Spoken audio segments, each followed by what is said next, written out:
các bạn biết đây là cây gì? Đây là cây xương sông nhá, cây thuốc nhá. Hái để nấu cháo nhá.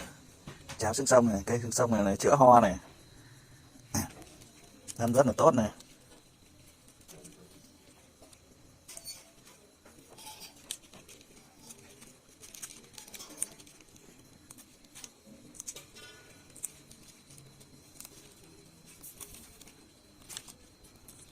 Ai mà ốm mà được bắt cháo xương sông thì tỉnh ngay.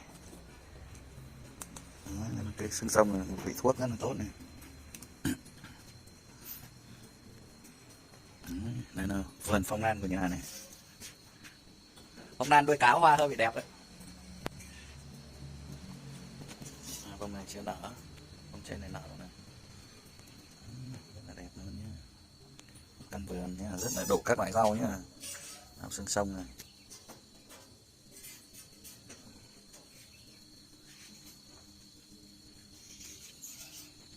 Xương sông lá nốt.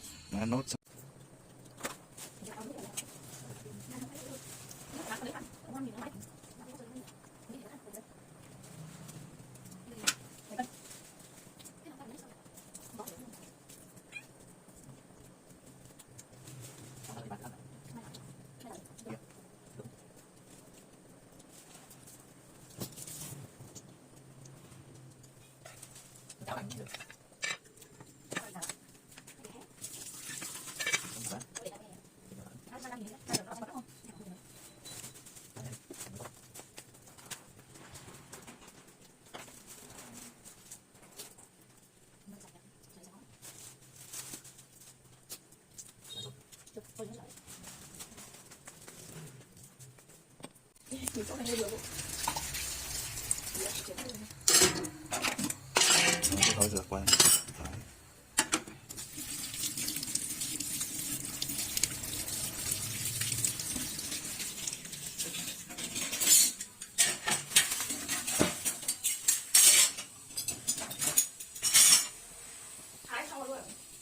Đun lên cho rất là cháy.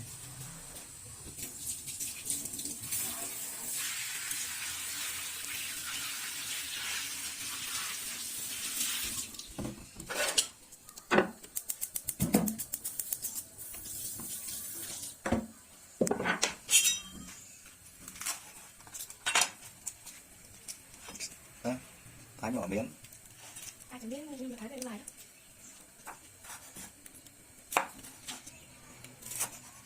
Rồi tí nữa lấy ra bầm đôi một cái nó mới dậy thái. Cuộn càng chặt thì càng tốt. Rồi mà ốm sốt ăn bát tỉnh luôn. Nó càng cúm.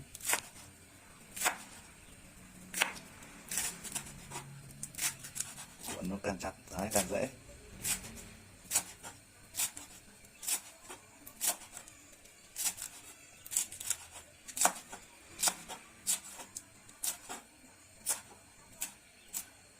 Quay gan cắt 1-2 cái nhỏ này để cả hắn cuộn thật chặt. Dễ. Cho vào.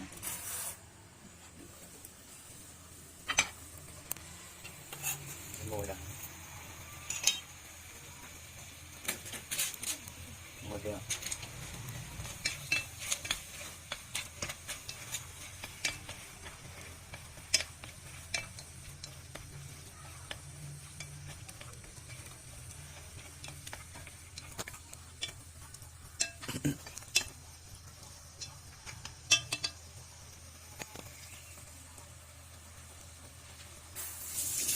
Đã ăn cháo không?